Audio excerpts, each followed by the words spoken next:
विवाहित महिलेनं अज्ञात कारणावरून शुक्रवारी सकाळी 10:30 वाजेच्या सुमारास राहत्या घरी गळफास लावून आत्महत्या केल्याची घटना शहरातील वाणी प्लॉट परिसरात गणेश मंदिराजवळ घडली। फिर्यादीत म्हटले, मृत अंकिता हिचा वैभव विकास उकिरडे याच्याशी 4 वर्षापूर्वी विवाह झाला होता।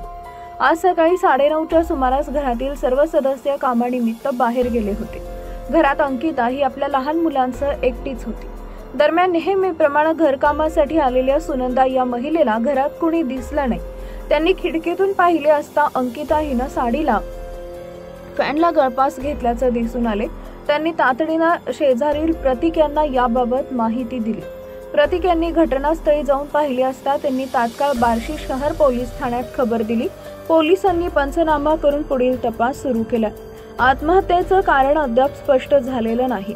या घटनेबाबत शहरात चर्चा सुरू आहे। गेल्या आठवड्यात शहर व जिल्ह्यात आत्महत्येचं सत्र सुरूच असल्याचं दिसून येत आहे।